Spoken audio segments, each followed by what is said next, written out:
नमस्कार देवियों, सज्जनों, सर्वप्रिय छात्रों, आप सबका हार्दिक स्वागत है शिक्षा पॉइंट पर। सीबीएसई ने 10वीं और 12वीं कक्षाओं के लिए बोर्ड एग्जामिनेशंस की घोषणा कर दी है और ये जो घोषणा है, ये जो डेट शीट है, ये सभी छात्रों को मिल चुकी है। अब देखते हैं कि जो अच्छी तैयारी है, बोर्ड परीक्षाओं में अच्छे अंक पाने के लिए हमें क्या क्या करना चाहिए, जिन कार्यों को करने से हम परीक्षा के परिणाम को और बेहतर से बेहतरीन कैसे बना सकते हैं, उसके लिए कुछ टिप्स हैं जिन पर काम करने की सभी विद्यार्थियों को बहुत आवश्यकता है। देखिए, सबसे पहली बात, आप जब भी कोई कार्य करते हैं ना, तो किसी काम को करने से पहले दिमाग में उसकी योजना आती है। तो छोटे मोटे कार्य करने की अगर योजना आती है तो ये तो बहुत बड़ा कार्य है भाई। इस कार्य को करने से पहले आप कार्य योजना पर काम करें, कार्य योजना बनाएं, कब कैसे काम करें, किस तरीके से। कार्य योजना का मतलब है कार्य को करने के सही तरीके को चुनना और उस तरीके को आजमा करके काम करना, ये बहुत आवश्यक है। उसके बाद तैयारी में ना करें कोई कोताही।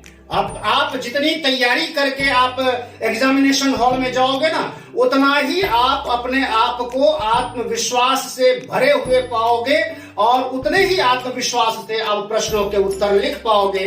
इसलिए जो भी पेपर हैं आपके सामने, जो पेपर आ रहे हैं, उन सभी पेपरों की तैयारी बहुत आवश्यक है।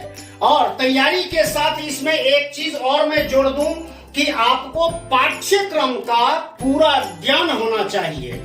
किस विषय में कितना पाठ्यक्रम है, कौन कौन से चैप्टर्स हैं, और चैप्टर्स के अलावा ग्रामर का पोर्शन हो या अभिव्यक्ति और माध्यम हो, पत्र हो, निबंध हो, जो भी रचना के ऐसे कार्य हैं, उन सब की तैयारी तभी आप अच्छे से कर पाओगे जब आप उसकी जानकारी रखते हैं। तो ये जरूरी है कि संपूर्ण पाठ्यक्रम की संपूर्ण जानकारी आपके पास हो और उसी अनुरूप आपकी तैयारी हो।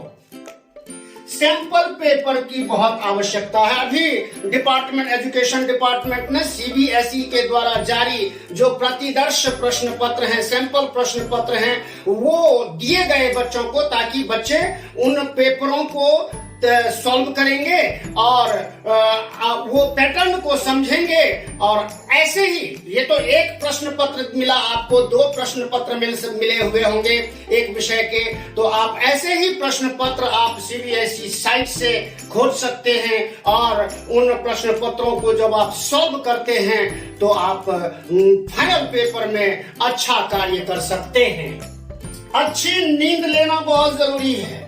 एग्जाम के दिनों में आप अच्छी नींद लें, नींद में कमी ना करें। 7-8 घंटे, 6 से लेकर के 8 घंटे अच्छी नींद लें और तनाव मुक्त रहें। तनाव किसी प्रकार का अगर आपके दिमाग पर है तो तनाव जो होता है ना, वह हमारे कार्य को प्रभावित करने वाला होता है, हमारा कार्य प्रभावित हो जाता है। इसलिए तनाव न पालें। तनाव पाल करके, तनाव रख करके भी आप अच्छा कार्य नहीं कर सकते हो। इस चीज को गांठ बांध लो तो तनाव मुक्त रह करके आप अच्छा कार्य कर सकते हो।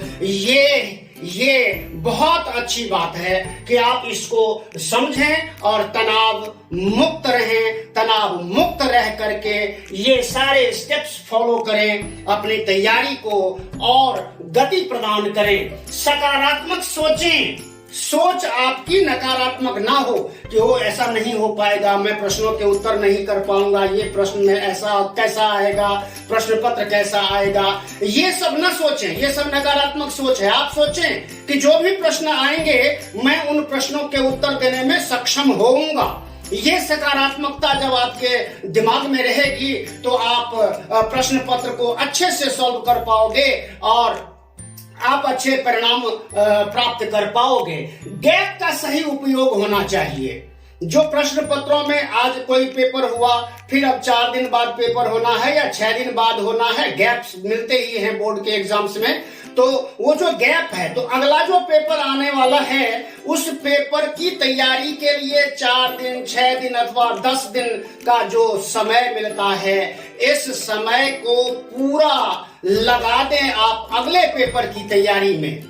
और सभी प्रश्न पत्र के सभी क्षेत्रों, सभी सेक्शंस को आप देखें, ध्यान में रखें और पूरे पाठ्यक्रम का रिवाइज करते रहें और लिखने का अभ्यास करते रहें। ये बहुत आवश्यक है कि जब तक आप इन गैप के समय में लिखने का काम आप अवश्य करते रहें। अक्सर विद्यार्थियों की लिखावट कमजोर होती है ना, मात्राओं से संबंधित गलतियां करते हैं, चाहे वो हिंदी मीडियम के हैं अथवा इंग्लिश मीडियम के हैं, जिस किसी मीडियम के हैं। लिखने का जितना अभ्यास होगा आप उतने ही कॉन्फिडेंट होंगे और उतने ही कॉन्फिडेंट के साथ आप अपना काम कर पाएंगे।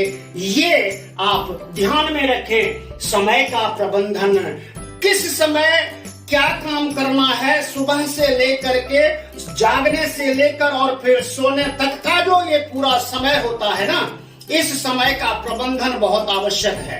इस समय का अगर आपने प्रबंधन सही तरीके से कर लिया, मसलन कि सुबह जल्दी उठना है, उठ करके दैनिकचर्या से मुक्त होकर के आपको कौन कौन से कार्य करने हैं। आपके सामने तो सबसे बड़ा कार्य पढ़ाई है, परीक्षा की तैयारी है। तो तैयारी के लिए आप कौन से समय का आप चुनाव करते हो, सुबह का, शाम का, रात्रि काल का, आप ये अगर आपने प्रबंधन कर लिया, मैनेज कर लिया, तो बहुत आसानी हो जाती है आपको प्रश्न पत्र को हल करने में। उसके बाद सही दिशा में कार्य करें। कार्य को कभी भी अस्त व्यस्त न होने दें।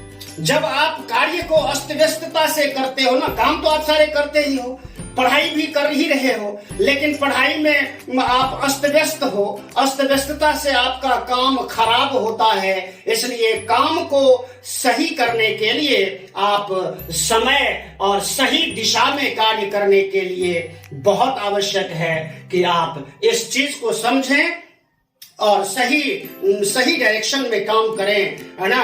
लिखने का काम, मैं फिर बार बार कहता हूं, लिखने का अभ्यास आपका जितना होगा, क्योंकि ये मल्टीपल चॉइस क्वेश्चन नहीं है, ये डिस्क्रिप्टिव क्वेश्चन पेपर होगा, उसमें लिखना है। लिखने की जितनी आपकी प्रैक्टिस बनी रहेगी, आप उतने ही विश्वास पूर्वक आप जो है प्रश्न पत्र को सॉल्व कर पाओगे।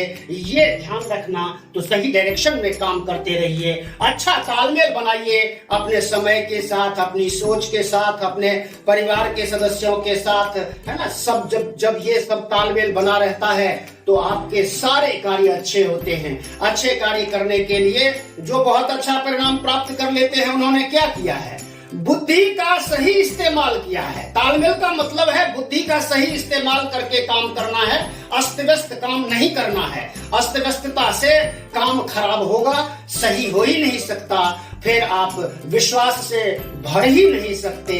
तो आवश्यक है कि अच्छा तालमेल बना करके रखिए। लिखने का अधिक से अधिक प्रयास कीजिए।